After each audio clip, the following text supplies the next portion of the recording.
2026년도 오늘 우리가 새해 첫 시작을 알리는 이 예배의 말씀은요, 바로 성경의 가장 처음에 위치한 장이죠. 바로 창세기입니다. 2022년도쯤에 제가 그때 우리 다음 세대들 예배가 따로 있었는데, 그때 다음 세대 예배를 드릴 때 이 창세기 1장 말씀을 가지고 12주 동안, 창세기 1장 가지고 12주 동안 하나님의 창조의 원리에 대해서 나눴던 기억이 있어요.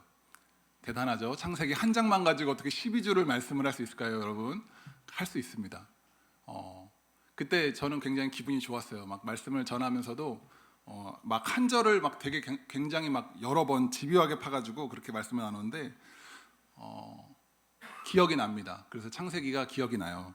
그만큼 이 창세기라는 것이 이 한 절 한 절 성경 말씀이 그것이 담고 있는 의미가 굉장히 깊고 큽니다.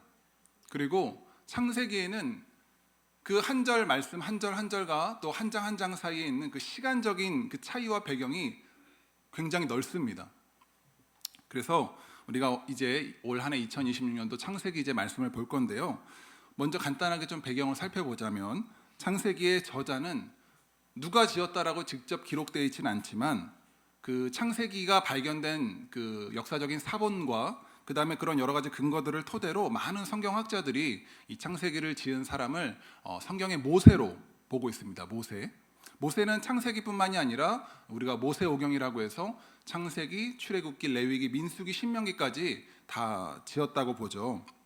이 창세기가 처음 기록된 역사적인 시기가 정확하게 알 수는 없지만 이 모세라는 저자를 통해 보았을 때 대략적으로 우리가 살고 있는 지금으로부터 약 한 3,400년 전, 기원전 한 1405년경에 이 창세기 말씀이 기록된 걸로 보고 있습니다. 그러니까 우리가 지금 보고 있는 이 말씀, 읽고 있는 이 말씀은 3,400년 전에 기록된 말씀이라는 거죠. 이스라엘 백성들은 아마도 요단강을 건너서 이제 가나안 땅, 하나님이 약속하신 그 가나안 땅을 들어가기 전에 이 모세가 기록한 창세기의 말씀을 그들이 아마 처음으로 들었을 것입니다. 이 말씀을. 창세기는 영어로 하면 이제 제네시스라고 하죠. 여러분 제네시스 아시죠? 예, 우리 차 브랜드도 있잖아요. 제네시스. 이 제네시스인데요. 그 뜻은 기원이라는 뜻을 말합니다. 그래서 이 창세기라는 것이 어떻게 보면은 모든 것의 처음 시작, 거기에 담겨진 세상의 어떤 이 창조가 이루어지는 과정 가운데서 원리와 법칙들이 담겨져 있는 그런 보물과 같은 장이 바로 창세기입니다. 저와 여러분, 우리가 살고 있는 세상에는 눈에 보이지 않는 원리, 법칙이라는 것이 존재합니다. 대표적인 예가 뭐가 있을까요? 예를 하나 들어볼까요? 만류인력의 법칙이라는 것이 있죠. 만류인력의 법칙.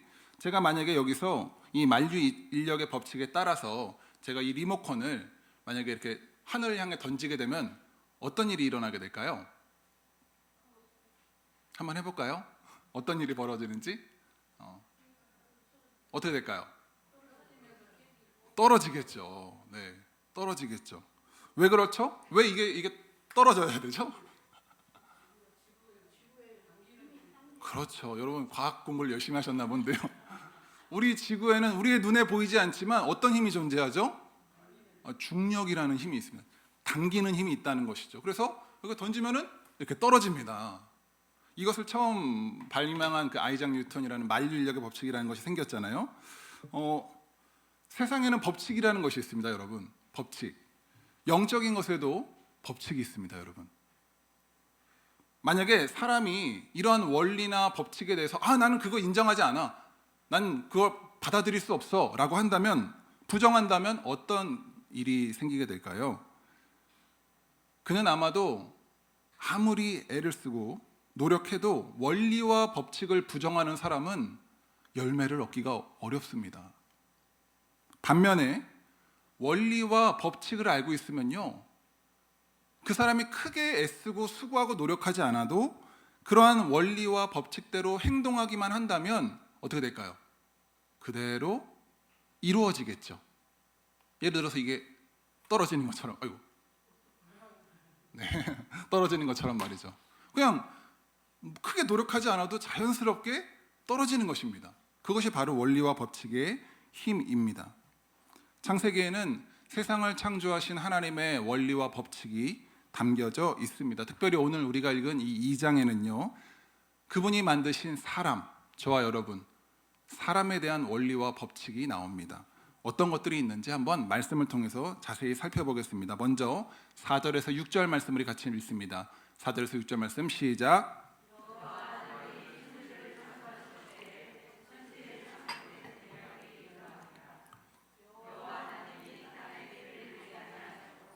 경작할 사람도 없었으므로 들에는 초목이 아직 없었고 밭에는 채소가 나지 아니하였으며 안개만 땅에서 올라와 온 지면을 적셨더라.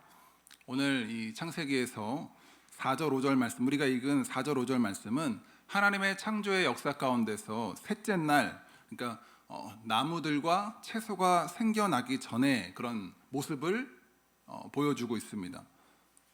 우리가 살고 있는 세상이라는 것에는요, 순환이라는 개념이 있습니다. 여러분, 순환. 세상은 순환합니다. 한 곳에 머무는 것이 아니라 순환하죠. 물이라는 것도 그렇습니다. 물이라는 것도 한 곳에만 있지 않고요, 계속 순환합니다. 오늘날에는 이 땅에 어떤 것들을 통해서 물이 공급되고 순환되죠? 비라는 것을 통해서요. 하늘에서 내리는 비가 땅에게 수분을 공급해 주지 않습니까? 그런데 성경을 보면은 이 비라는 것이 오늘 우리가 읽었지만 아직 이 창세기 2장에는 비라는 개념이 등장하지 않습니다. 그렇다면 비라는 건 언제 등장하냐? 성경에는 인간의 타락된 이후에 비라는 것이 등장합니다. 그래서 하나님께서는 이 비를 통해서 여러분 잘 아시는 것처럼 어떤 것을 하셨죠? 인간을 심판하는 도구로도 사용하시지 않았습니까? 타락 이전에는 비라는 개념이 존재하지 않았습니다. 그래서 그럼 이 땅에는 어떤 것들을 통해서 물이 순환했을까요? 오늘 우리가 말씀 6절에 그것을 기록하고 있는 것이죠. 안개만 땅으로 올라와 온 지면을 적셨다. 그래서 비라는 것이 있기 전에 이 땅이라는 것이 어떻게 순환이 이루어졌는지를 보여주고 있습니다. 그리고 7절에 드디어 이제 사람의 창조가 나오게 됩니다. 7절 말씀 같이 함께 읽겠습니다. 시작.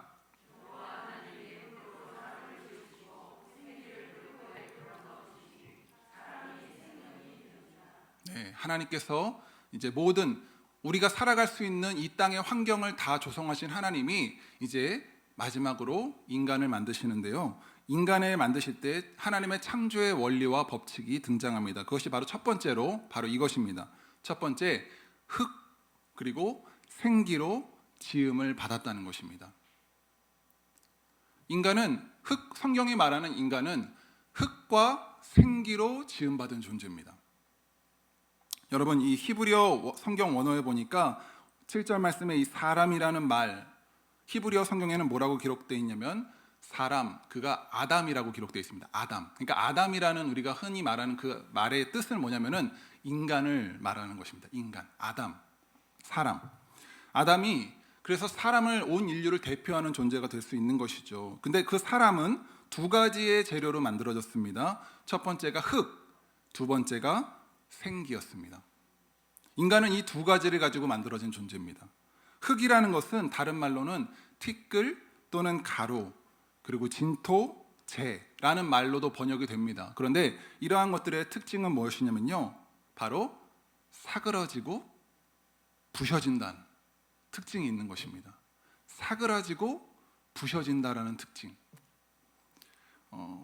사람의 육체 가운데 인간이라는 존재를 만들어진 가운데 이러한 성경이 말하는 것처럼 흙으로 만들어진 사람의 육체는 성경이 말하는 것처럼 하나님의 이러한 창조의 원리와 법칙이 담겨져 있는 것입니다.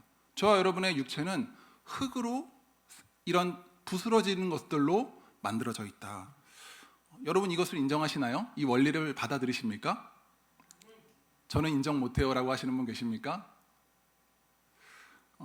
축구 선수 중에 크리스티아노 호날두라는 유명한 축구 선수가 있습니다. 굉장히 유명한 선수인데요. 이 호날두의 나이가 신체적인 나이가 육체적 나이가 한 40대라고 합니다. 근데 지금도 그는 20대의 그 신체 근육과 이 체지방이 7% 미만이라는 20대의 신체 나이를 갖고 있다고 하는데요. 그것을 위해서 이 호날두라는 선수가 어떤 노력을 기울이냐? 그는 우리는 보통 밤에 이렇게 잠을 자고 아침에 일어나잖아요. 호날두는 그렇지 않아요. 호날두는 하루에 5번을 잔다고 합니다. 근데 그 5번을 90분씩 자고 깨고 자고 깨고 이 5번을 하루에, 이걸 다상수면이라고 하더라고요. 다상수면. 그래서 잘 때 깊게 자고 빠르게 회복한다, 이런 수면법을 하고 있고요. 매일 하루에 4시간씩 개인 운동을 합니다. 달리기, 웨이트, 필라테스, 수영도 하고요. 그리고 훈련 후에는 그냥 마치는 게 아니라 뜨거운 사우나를 갔다가 또 얼음물에 가서 막 몸을 막 하고, 이런 식으로 근육을 회복시키고요. 이것뿐만이 아니라 그는 평소에 먹는 이 밥 먹는 거 있잖아요. 식단도 아무거나 먹지 않고 우리처럼 그냥 막 피자, 떡볶이, 밀가루 이런 거 절대 안 먹고요.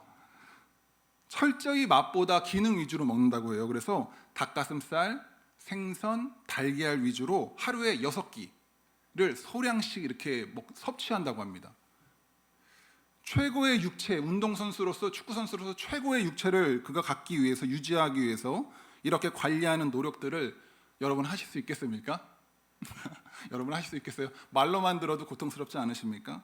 그런데 그렇게 정말 열심히 관리하고 애를 쓰는 이런 호날두라고 해서, 선수라고 해서 성경이 말하는 것처럼 인간이 흙으로 만들어졌다라는 이 원리에 대해서, 이 원리를 깰 수 있을까요? 이 원리를 벗어날 수 있을까요? 그것은 불가능합니다. 사실 사람이 나이가 든다는 것은 그래서 슬픈 것 같아요.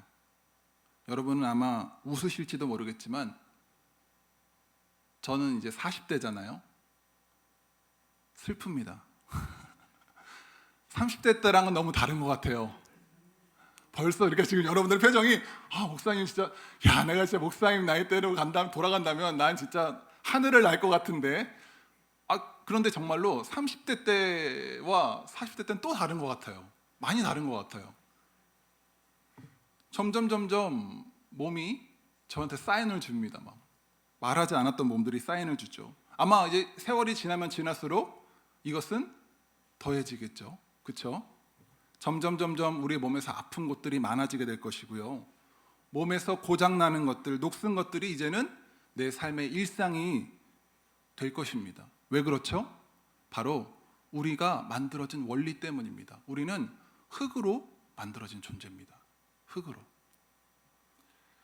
여러분, 근데 신자들은 이러한 내가 흙으로 만들어졌다라는 것을 인지하지만, 이러한 우리의 육체가 결국은 그렇게 사그라질 것으로 간다라는 것, 녹슬고 사그라질 것에 대해서 슬퍼할 수도 있지만 그것에 실망만 하는 것이 아니라 우리는 다른 것을 생각할 수 있는 존재입니다. 고린도후서 4장 16절에는 이러한 신자의 모습에 대해서 기록하고 있는데요. 같이 함께 읽겠습니다. 시작.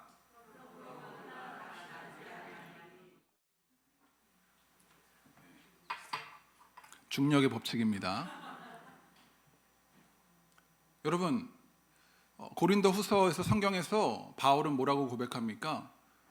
겉사람은 후패하게 된다고 말합니다. 그 원리는 무엇이죠? 우리가 흙으로 지어졌기 때문입니다. 겉사람은 흙으로 될 수밖에 없기 때문에 후패할 수밖에 없지만, 그것이 전부가 아니라 우리에게는 속사람이라는 것이 있는데 그것이 바로 날로 새로워지기 때문에 신자들은 낙심하지 않는다고 말합니다. 성경은 이러한 원리를 설명하고 있습니다. 하나님은 보잘것없는 흙으로 사람을 만드셨습니다. 지으셨습니다. 지으셨다라는 이 표현은 마치 어떤 예술가가 자신의 작품을 정성스럽게 빚어서 만들고 거기다가 자신의 온 몸과 열정을 다 쏟아부어서 생명을 부여하는 듯한 그러한 장인의 모습이 담겨져 있습니다. 인간은 다른 생물들과는 다릅니다. 성경이 말하는 인간은 하나님의 형상, 하나님의 이미지가 담겨져 있는 존재고, 그 하나님과의 인격적인 관계가 있는 하나님께서 지으신 존재입니다. 그래서 인간은 하나님의 이러한 공유적인 속성, 예를 들어서 이성, 지성, 정의, 의로움을 추구하는 마음, 선에 대한 마음, 이런 것들을 세상에 구현하고 그것들을 실현시킬 수 있는 살아있는 존재이자 하나님의 대리자, 신적 대리자로서 지음을 받았다는 것이죠. 이러한 특징을 갖기 위해서는 단순히 흙이라는 것으로는 불가능합니다. 왜냐하면 성경에 말하는 데는 짐승도 똑같이 흙으로 지어졌습니다.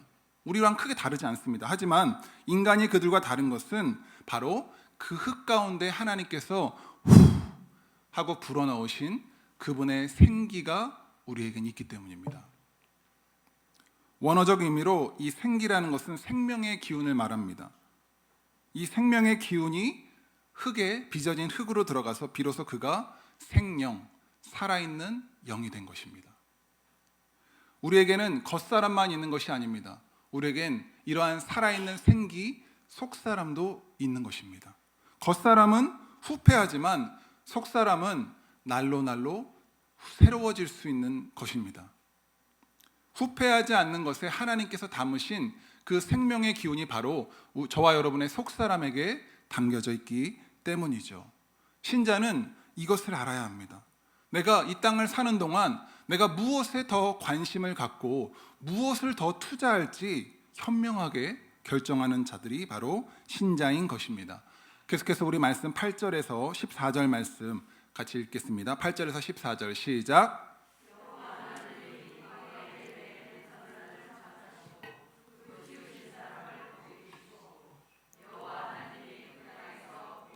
아름답고 먹기에 좋은 나무가 나게 하시니 동산 가운데에는 생명나무와 선악을 알게 하는 나무도 있더라. 강이 에덴에서 발원하여 동산을 적시고 거기서부터 갈라져 네 근원이 되었으니 첫째의 이름은 비손이라.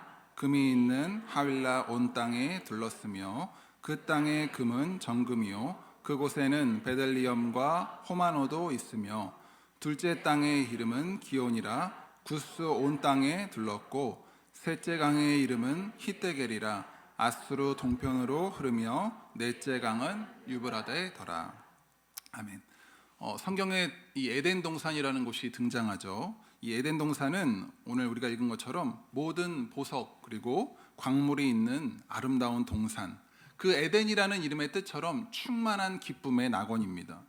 이 에덴에서 하나님은 자신의 형상으로 사람과 교제하셨습니다. 에덴은 강의 근원이었습니다. 마치 그것은 솟구치는 큰 샘을 말하는 것과 같습니다. 아까 제가 말씀드렸던 것처럼 타락 이전에는 뭐가 없었다고요? 비가 없었다고요.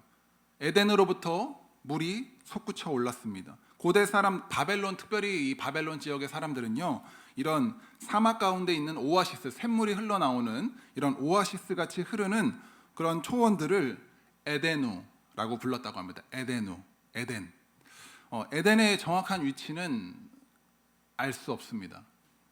아마도 오늘날 그 성경에 말하는 근거, 티그리스 강, 유브라데스 강, 이 강이 흐르는 근처에 있었다라는 것을 추정했을 때 대략적으로 아마 사람들이 바라보는 것은 저쪽 그 터키와 유럽, 그 터키와 시리아 사이에 있는 그 어느 한 지역이 아닐까라고 사람들은 추정할 수 있지만 정확한 위치는 모릅니다. 하지만 어쨌든 이 에덴이라는 동산이 성경의 최초에 등장했고요. 거기에는 생명나무라는 것이 있었다고 말합니다. 생명나무는 사람의 이 생명을 영원하게 유지해주는 어떤 특별한 효능이 있었고, 그것은 이 동산의 중앙에 자리 잡고 있었기 때문에 누구나 다 쉽게 접근할 수 있는 곳에 위치해 있었다. 아마도 최초의 사람인 아담은 이 열매들을 먹고 그의 생명을 유지했을 것이다 라고 보는 것이죠.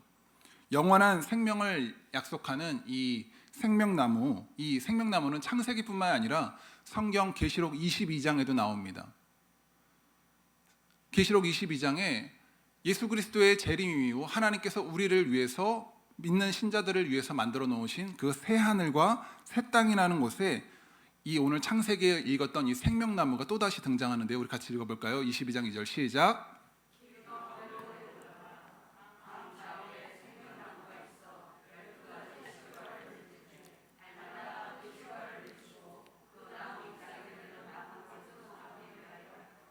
네, 이와 같이 태초에 있었던 에덴 동산뿐만이 아니라 마지막 때에 하나님께서 창조하실 새 하늘과 그 새 땅의 나라 가운데도 이와 마찬가지로 생명의 나무가 존재한다는 것을 성경은 말하고 있죠.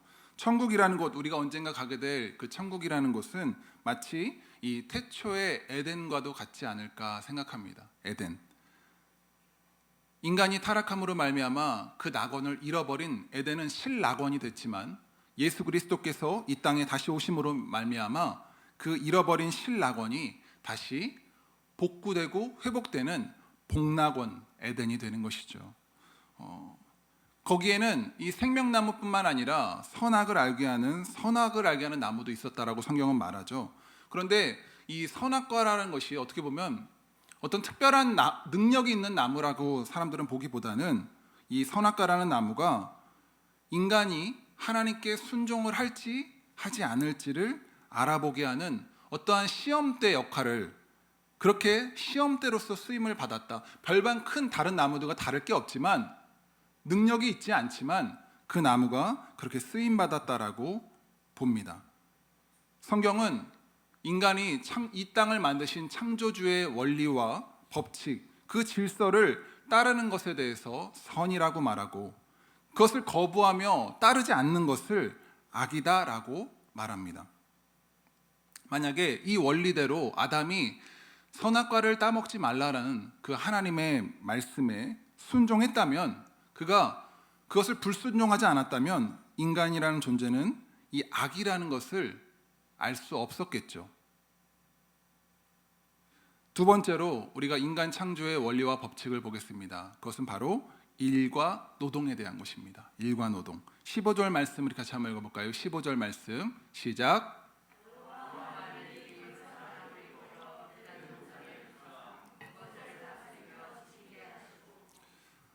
성경이 말하는 창조된 인간은요, 태초에 그가 이 땅에 창조되어서 아무것도 하지 않고 그냥 띵자띵자 노는 그런 존재가 아니라 그에게는 마땅히 해야 될 역할과 직책이 있었습니다.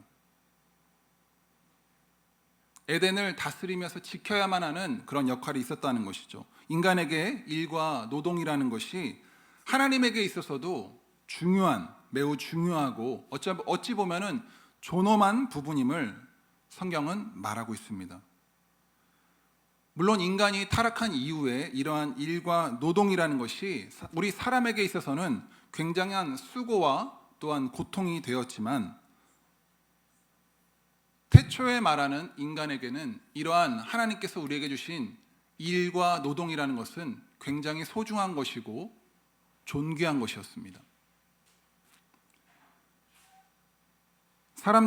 오늘날 사람들은 이러한 타락의 결과들로 인하여서 일과 노동이 쉽지 않습니다. 될 수 있다면, 피할 수만 있다면 피하고 싶어 합니다. 오늘날 세상에서도 그래서 내가 빨리 은퇴하는 것이 목표인 젊은 사람들이 많습니다. 돈을 열심히 벌어서 내가 빨리 조기 은퇴하는 그런 파이어족이 되는 것이 나의 목표입니다 라고 말하는 친구들도 많죠. 그것을 어떻게 보면 좀 미덕으로 여기기도 합니다. 이러한 사회 분위기 때문인가요? 삶에서 나에게 주어지는 어떤 역할, 사명, 책임, 책무라는 것에 대해서 사람들은 굉장히 부담스럽게 여기고 그것을 귀찮아하죠. 하지만 오늘 성경이 우리에게 말하는 것처럼 하나님은 우리의 일과 역할을 감당하는 노동을 중요하게 여기시는 분이십니다. 그래서 성경에는 이러한 비유가 나오죠. 예수님께서 말씀하신 것처럼 여러 종들에게 달란트를 나눠주고 주인이 떠납니다. 나중에 그 주인이 돌아왔을 때 그 주인이 종들과 정산을 하죠. 너는 내가 준 것으로 무엇을 남겼니? 너는 무엇을 남겼니? 너는 내가 준 것으로 무엇을 남겼니? 그럴 때 가장 책망받은 종이 있습니다. 그가 무슨 종입니까? 무슨 종이었죠? 주인에게 거짓말하고 막 주인 뒷담화하고 험담한 종이었나요? 아니요. 아무것도 하지 않은 종이었습니다. 아무것도 하지 않은 종. 주인이 맡겨준 것을 가지고 아무것도 행하지 않았던 종은 주인으로부터 책망받고 쫓겨났습니다. 하나님은 우리의 노동과 일을 굉장히 중요하게 여기시는 분이십니다. 아무것도 하지 않는 것을 죄라고 말합니다. 성경이 말하는 태초의 일이라는 것의 원리와 법칙은 오늘날과는 좀 다르게 인간이 수고하고 고생하는 그런 수고가 들어가지 않았습니다. 엉겅퀴와 잡초도 없었고 저주가 없는 환경에서 인간이 자신의 일을 수행하는 거였습니다. 그것은 어떻게 보면 쉽고 유쾌한 의무이기도 했습니다. 그러한 책임이기도 했죠. 아담은 그것을 불평하면서 한 것이 아니라 자기에게 맡겨준 이 책무를 기뻐하면서 즐거이 헌신했습니다. 아마도 저와 여러분, 우리가 주님 앞에 나중에 다시 가게 될 때 그 천국에서의 삶 또한 이러한 에덴의 삶과 크게 다르지는 않을 것입니다. 그 천국에서도 우리는 그냥 아무것도 하지 않은 채 아이고 여기가 아주 편하구나, 낙원이구나 이러면서 그렇게 사는 것이 아니라 그곳에서도 우리는 하나님으로부터 무언가의 역할과 일을 감당하는 모습일 것입니다. 에덴은 그것을 보여줍니다. 고린도전서 15장 58절 말씀에는 그렇기 때문에 인간의 일과 노동에 대해서 성경은 이렇게 권면합니다. 한번 같이 읽어볼까요? 시작.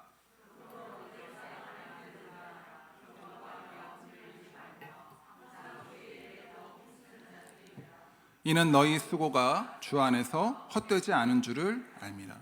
성경은 우리에게 권면합니다. 흔들리지 말라고 합니다. 아 귀찮아, 아 피곤해, 아 내가 왜 이런 일을 하는 거야 라고 하기보다는 오히려 내게 주어진 일들과 그것들을 발견한 그 하나님의 주신 그 나의 청지기의 사명을 감당하고 그것을 힘쓸 때에 그러한 수고가 결코 헛되지 않다라고 말하는 것이죠. 태초부터 주어진 사람의 일과 노동에 대한 이러한 사명, 이것이 지금 내게 주어진 역할과 해야 될 일들을 우리가 피하는 것이 아니라, 외면하는 것이 아니라 받아들여야만 하는 이유인 것입니다.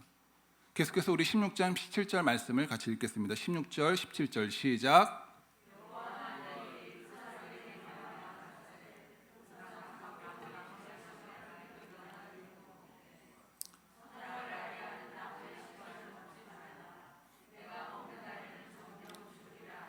네, 인간 창조의 원리와 법칙 세 번째입니다. 그것은 바로 불순종의 결과입니다.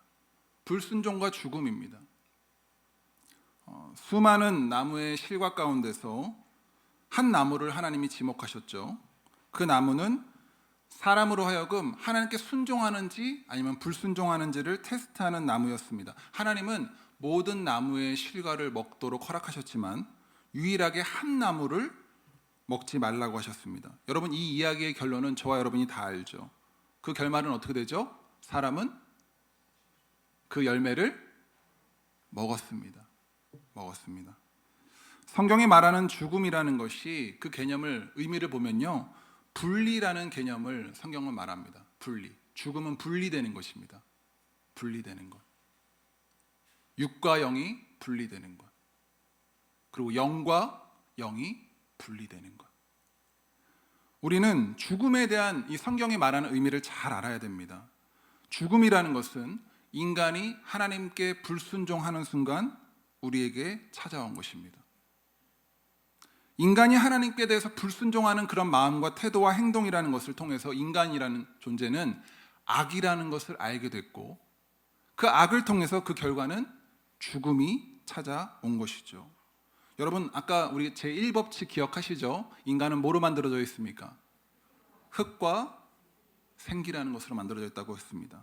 흙은 그대로인데 아담이 그 선악과 열매를 떠난 순간 일어난 사건에 대해서 성경이 표현하는 것은, 그가 선악과를 먹는 순간 그의 육체가 억 하면서 과일이 목에 걸려서 죽은 것이 아니라 그는 여전히 살아있습니다. 하와와 여전히 살아있습니다. 그런데 그 순간 그에게 일어난 현상이 뭡니까? 하나님의 영이 그를 떠납니다. 그와 함께 하셨던, 그의 안에서 그와 동행하셨던 하나님의 영이 그를 떠납니다. 이것이 바로 죽음입니다. 성경이 말하는 진짜 죽음입니다. 하나님이 떠나는 이 죽음이 찾아오자 그에게 어떤 현상이 일어납니까? 아담은 그가 벌거벗었음을 알게 됩니다. 부끄러워하고 수치스러워합니다. 뿐만 아니라 그가 한 번도 그동안 경험해보지 못했던 두려움이 그를 사로잡습니다. 하나님을 피해버립니다. 숨어버립니다. 이것이 인간의 영이 죽어버린 자의 모습입니다. 하나님 앞에 나아가는 것이 기쁜 것이 아니라 어떻게 보면 하나님으로부터 피하고 숨고 싶은 마음, 하나님을 외면하고 싶은 마음. 성경이 말하는 둘째 사망이라는 것이 바로 이와 같은 모습입니다. 계시록 2장 11절에는 우리의 둘째 사망을 말하는데요. 같이 한번 읽어볼까요? 시작.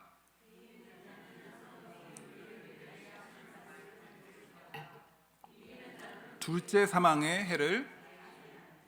성경은 우리 인간이 한 번 죽고 그냥 끝나는 존재가 아니라 둘째 사망이라는 것을 말합니다. 이 둘째 사망이라는 것이 과연 무엇입니까? 첫째 사망은 우리의 단순한 이 흙, 언젠가는 결국은 바스라져 버릴, 부셔져 버릴 이 흙의 호흡이 멈추는 것. 둘째 사망은 바로 저와 여러분 안에 있는 영원토록 사그라지지 않는, 부셔지지 않는 진짜 생명, 성경이 말하는 진짜 생명인 저와 여러분의 그 영혼이 죽어버리게 되는 것입니다. 이것이 바로 둘째 사망입니다. 둘째 사망. 그런데 이러한 인간의 진짜 죽음은요, 왜 일어나는 것이죠? 그것은 바로 우리가 하나님에 대해서, 그분의 말씀에 대해서 순종하지 않을 때, 불순종한 삶의 모습이 바로 이러한 둘째 사망이다. 성경은 말하는 것입니다. 이 육체만의 사망이 진짜 사망이 아니라 우리 안에 있는 그 생기, 하나님의 영원한 영의 사망이 진짜 사망이라는 것을 우리는 알아야 됩니다. 그것을 깨닫고 그것을 두려워할 줄 알아야 되는 것입니다. 영원한 사망, 둘째 사망을 말이죠. 우리 18절부터 25절까지 우리 같이 말씀 또 보겠습니다. 시작.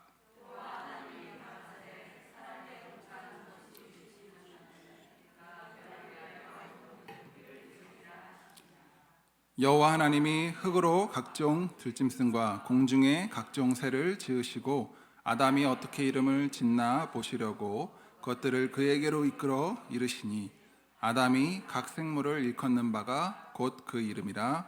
아담이 모든 육축과 공중의 새와 들의 모든 짐승에게 이름을 주니라.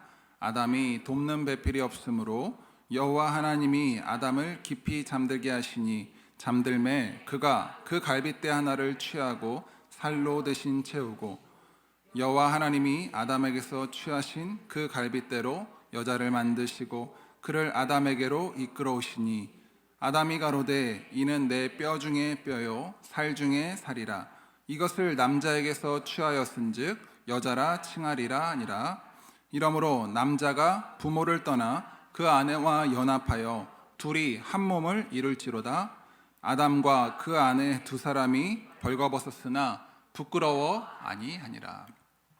마지막으로 인간 창조의 원리와 법칙을 보겠습니다. 그것은 바로 연합과 결혼이라는 것입니다. 성경은 우리에게 분명히 말하죠. 사람은 혼자일 때보다 그를 돕는 자, 그의 곁에서 그를 돕는 자가 있을 때, 연합해서 하나 될 때 사람은 더 완전해진다고요. 그렇기 때문에 오늘 우리가 읽었지만 하나님께서 이 아담이라는 자에게 이러한 배우자를, 하나님께서 그의 배우자를 만들어 주실 때, 그의 앞에 이렇게 갖다 주실 때 그 조건이 무엇이었죠? 예쁜 거? 아니면 성격이 좋은 거요? 아니면 좀 능력이 많은 거요? 그렇지 않습니다. 성경이 말하는 결혼 배우자의 조건은 딱 한 가지입니다. 바로 돕는 배필이라는 것입니다. 돕는 배필. 내가 그 사람을 도울 수 있는가? 그 사람이 나를 도울 수 있는 자인가? 물론 우리가 성경에서도 봤지만 아담이 하나님께서 그 자신에게 만드신 배우자를 보면서 어떻게 하죠? 눈이 헷가닥 돌죠. 와, 너무 이쁘다. 이는 내 뼈 중에 뼈요, 살 중에 살이요. 막 감탄하면서 막 예뻐요, 하나님 최고예요. 이렇게 하지만 하나님이 그런 아담에게 배우자를 만들어 주신 목적과 원리는 무엇이었죠? 그를 돕기 위해서 하셨다. 돕기 위해서. 결혼이란, 성경이 말하는 결혼의 원리와 법칙은 서로를 돕는 것입니다. 서로를 돕는 것, 도와주는 것. 오늘 성경은 특별히 말합니다. 아담이 혼자 있을 때, 남성이 혼자일 때 그는 하나님 보시기에 불완전한 존재였다라고 성경은 말합니다. 아마 여기 계신 많은 자매님들이 이 하나님의 마음에 공감하실지 모르겠습니다. 여러분의 남편, 배우자를 바라보실 때 하나님의 이 마음이 공감이 되시는지 모르겠습니다. 불완전해 보이고 부족해 보이고 다들 미소를 지으시네요. 공감하시나 봅니다. 그런데 주 안에서 그러한 부족하고 불완전한 존재를요, 하나님께서 그러한 남자들, 그를 위해서 여러분을 돕는 배필로 만들어 주셨습니다. 아멘이신가요? 너무 표정이 안 좋으신데요.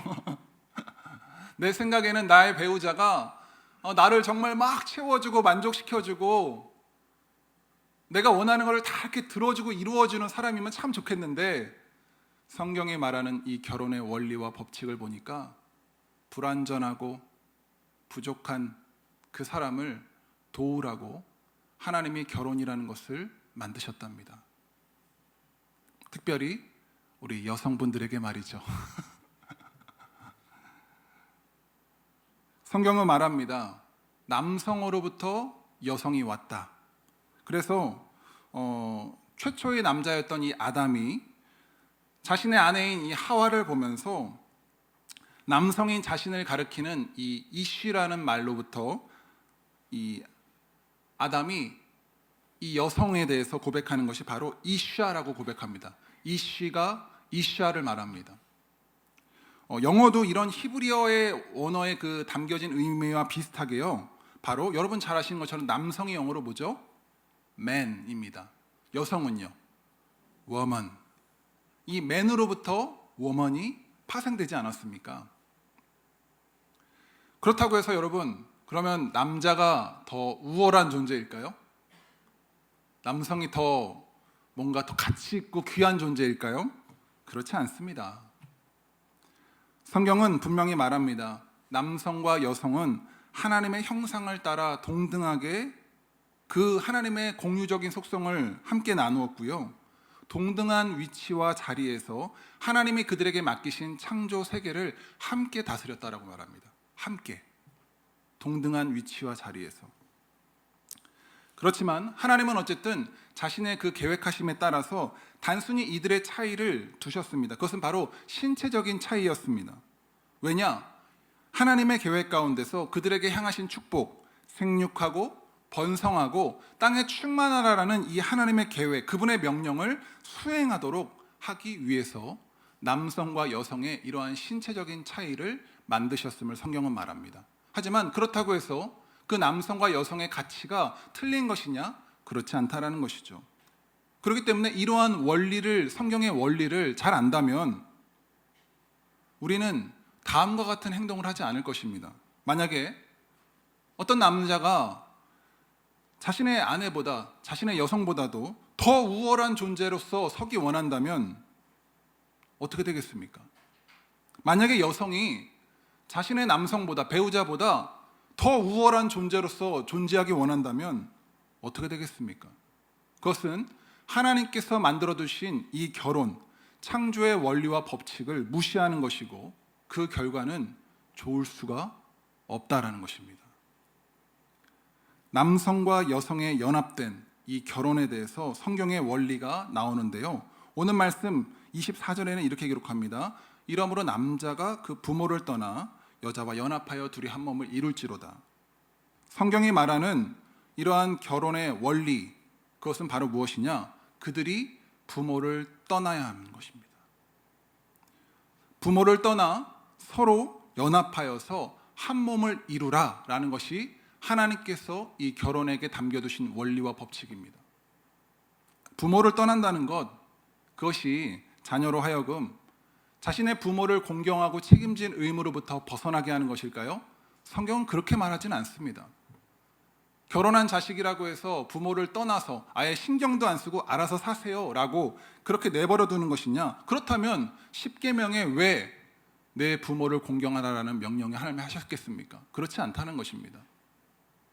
다만 오늘 성경이 우리에게 말하는 부모를 떠나 한 몸이 되라라는 것은 남자와 여자가 연합된 결혼을 하게 될 때 그들에게 있어서 그들의 부모, 그 부모의 생각, 부모의 정신, 부모의 가치관, 이것이 그들의 가정에 있어서 그것을 주장하는 것이 아니라, 주가 되는 것이 아니라 새롭게 그 배우자가 된 남편과 아내가 이러한 새로운 정신 가운데서 새 가정을 만들어 나가야 된다는 것입니다. 하나님 안에서.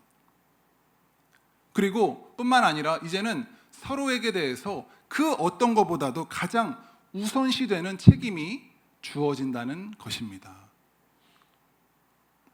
이러한 성경의 결혼의 원리에 따르면은 인간은 결혼하기 전에 부모로부터 정서적으로, 육체적으로 독립된 존재가 되어야 합니다.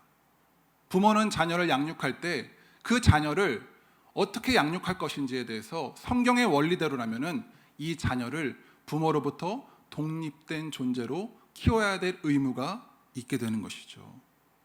자녀가 장성하여서 결혼을 하서도 어떤 문제가 생겼을 때 부모에게 쪼르르르 달려가서 엄마 나 이게 힘들어요. 아빠 나 이게 정말 괴로워요. 이러한 관계는 성경이 말하는 결혼의 원리와 법칙에 어긋납니다. 성경이 말하는 결혼의 원리 가운데서 한 몸이 된 부부의 그 영역에는 그 누구도 끼어들 수가 없는 것입니다. 남자는 먼저 자신의 아내를 최우선으로 삼아 그에게 최선을 다해야 합니다. 여자는 먼저 자신의 남편을 최우선으로 삼아서 그에게 최선을 다해야 되는 것입니다. 성경 에베소서 5장 21절에는 이러한 결혼, 이 원리에 대해서 다시 한번 신자들에게 권면하는데 같이 읽겠습니다. 시작.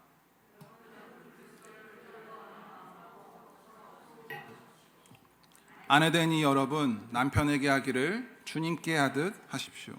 남편되니 여러분 아내를 사랑하기를 그리스도께서 교회를 사랑하셔서 교회를 위하여 자신을 내주심 같이 하십시오. 이와 같이 남편도 아내를 자기 몸과 같이 사랑해야 합니다. 자기 아내를 사랑하는 것은 곧 자기를 사랑하는 것입니다. 그러므로 사람이 부모를 떠나 자기 아내와 합하여 그 둘이 한 몸을 이루는 것입니다. 성경이 말하는 이 결혼의 원리와 법칙, 부모를 떠나 하나가 되어서 한 몸을 되는 것은 다른 것이 아닙니다. 남자와 여자에게 있어서 그 두 존재가 가장 최우선순위, 남편은 아내를 자신의 몸처럼 자기 몸을 아끼듯이 그렇게 대해야 되고, 아내는 남편을 주님을 섬기듯이, 그렇게 하나님은 우리에게 불가능해 보이는 미션을 우리에게 허락하신 것입니다. 성경이 말하는 부부의 연합이란 마치 데칼코마니처럼 서로 다른 두 존재가 완전히 똑같은 모습으로, 동일한 모습으로 이렇게 하나가 되는 그 연합을 말하는 것이 아니라, 성경이 말하는 부부의 연합이란 마치 포도송이와 같습니다. 포도알이 각자가 여러 개가 달려있지만 그 여러 개의 포도알들이 모여서 한 송이의 포도를 이루는 것처럼 남자와 여자의 각각 다른 부분들이 하나가 되어서 하나님 안에서 그것이 하나가 되어서 그러한 다양성 가운데서 온전한 하나를 이루는 연합을 말합니다. 이것이 성경이 말하는 연합입니다. 너는 이게 문제야, 이거 고쳐, 너 이걸 변화시켜 버리겠어, 이렇게 상대방을 바꿈으로 인해서 그 모든 성격과 기질을 바꾸려고 애를 씀을 통해서 완전히 똑같은 하나됨을 추구하는 것이 성경이 말하는 연합이 아니라, 각자가 갖고 있는 포도알들이 하나가 되어서 한 송이의 포도송이가 되는 연합, 그것이 바로 성경이 말하는 부부의 연합입니다. 인간은 이러한 연합 가운데 있을 때 비로소 완전해집니다. 성경은 그 원리와 법칙을 말했습니다. 어쩌면 인간에게 있어서 그렇기 때문에 최악의 형벌이라는 것은 바로 이러한 연합이 아니라 홀로 되는 것일 것입니다. 홀로 되는 것. 그런데 오늘 저와 여러분이 살고 있는 이 세상은요, 점점 더 이러한 인간을 고통 속으로 몰아가고 있는 것 같습니다. 혼자 되게, 홀로 살아가게끔. 2025년도 통계청이 발표했는데 저희 대한민국 현재 1인 가구 수가 약 804만 명. 올해 처음으로 우리가 800만 명이 돌파됐다고 하죠. 전체 가구 중에 3가정 중에 하나가 혼자 1인 가구입니다. 그 중에서 가장 많은 퍼센트를 차지하고 있는 것이 바로 70세 이상의 분들, 19.8%. 그 다음 2위가 29세 이하 젊은 사람들, 17.8%. 그 중간에 60대가 17.6%, 30대가 17.4% 이런 식으로 이제 퍼져 있습니다. 통계청은 2042년이죠. 우리 지금부터 한 15년 정도 지나면요, 우리나라는 약 한 1,000만 명 정도의 1인 가구가 이제 존재할 것이라고 보고 있습니다. 점점 혼자 되어져가는 이런 시대. 이런 시대를 우리는 어떻게 준비를 해야 될까요? 무엇을 준비해야 될까요? 많은 사람들이 자신의 노후를 대비하고 준비하려고 애를 쓰지만 어쩌면 정말로 우리가 진짜로 준비해야 되는 것은 바로 이러한 혼자 되는 것이 아닐까, 홀로됨에 대한 것이 아닐까 생각합니다. 그리고 이러한 문제의 해답에는 저는 주님께서 세우신 몸된 교회가 이 문제에 있어서 답이 된다라고 저는 믿습니다. 왜 그렇죠? 이 교회라는 곳에서 우리는 예수 그리스도 안에서 하나 되어서 먼저는 하나님과 하나됨을 이루고 혼자 존재하는 것이 아니라 하나님과 함께 동행하며 살아가는 법을 배우고, 또한 우리 주변에 함께 있는 신앙의 동역자들과 함께 연합을 이루어서 배우고 기도하며 도우며 살아가는 곳이 바로 이 교회이기 때문입니다. 서로 다른 환경, 다른 배경, 다른 상황, 다른 입장 가운데서도 마치 한 송이의 포도송이처럼 연합을 이루어서 때에 따라 서로를 도와주고 섬겨주고 기도해주고 예수 그리스도와 그분의 말씀 안에서 우리가 하나 되어는 것, 어쩌면 이러한 신자들의 신앙생활이야말로 앞으로 점점점 더 혼자 되어갈 이 마지막 세상 가운데서 진정으로 가치 있는 대비가 아닐까 생각해 봅니다. 오늘 말씀의 결론입니다. 인간 창조의 원리와 법칙. 성경이 말하는 저와 여러분, 우리의 이러한 원리와 법칙을 우리가 잘 알아서 정말 미래를 잘 준비하는 저와 여러분 되시기를 간절히 소망합니다. 그러기 위해서 우린 첫 번째로 흙과 생명으로 지어진 존재라는 것을 알아야 합니다. 세월은 빠르게 지나가고 쾌락도, 우리가 아까 찬양한 것처럼 쾌락도 끝이 날 때가 오지만 흙과 생명 가운데서 저와 여러분은 어떤 것에 남은 여러분의 인생을 더 투자하시겠습니까?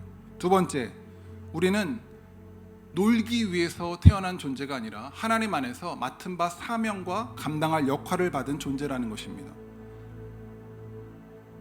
그냥 아무것도 안 하는 존재가 아니라 우리에게 저마다에게는 달란트와 하나님이 주신 사명과 역할이 있습니다. 혹시 지금 내가 하나님 앞에서 지켜야 될 그 에덴은 무엇입니까? 내가 감당해야 될 사명과 역할은 무엇입니까? 생각해 보기를 바랍니다. 세 번째로, 성경은 불순종과 죽음의 법칙을 말합니다. 이 죽음은 단순히 우리의 언젠가 사라져버릴 흙의 죽음이 아니라 영원한 생기의 죽음을 말합니다. 그리고 이러한 영원한 생명의 죽음을 맞지 않기 위해서 하나님과 그분의 말씀 가운데 순종하는 저와 여러분의 삶의 중요성을 강조하고 있습니다. 사랑하는 성도 여러분, 저와 여러분에게 있어서 이러한 순종이라는 것이 과연 어떤 의미십니까? 마지막으로 네 번째, 홀로 될 우리, 언젠가는 혼자 될 수밖에 없는 우리. 성경이 말하는 그 불완전한 혼자됨에 대해서 우리는 어떠한 연합과 하나됨을 준비하고 있습니까? 어떤 것을 대비하고 계십니까? 오늘 말씀을 통해서 우리가 하나님이 우리를 만드신 그 창조의 원리와 법칙을 통해서 우리가 다시 한번 생각해 보기를 원합니다. 인간의 창조의 원리와 법칙뿐만 아니라 하나님의 창조의 원리와 법칙도 있습니다. 그것은 바로 저와 여러분을 지으신 하나님께서 저와 여러분과 영원토록 함께 하신다는 것입니다. 또한 저와 여러분의 죄를 그냥 내버려 두시는 것이 아니라 그것을 용서하시고 우리를 거룩하게 하시며 우리를 다시금 회복의 자리로, 은혜의 자리로 부르시는 하나님이시라는 것입니다. 이러한 하나님의 그 원리와 법칙에 순종하여 열매 맺는 이 땅을 살면서 우리가 수고하고 애쓰고 노력하고 고통 가운데서 사는 것이 아니라 이 하나님의 원리와 법칙 가운데 누리고 기뻐하며 소망하며 살아가는 저와 여러분 되시기를 주님의 이름으로 축원합니다.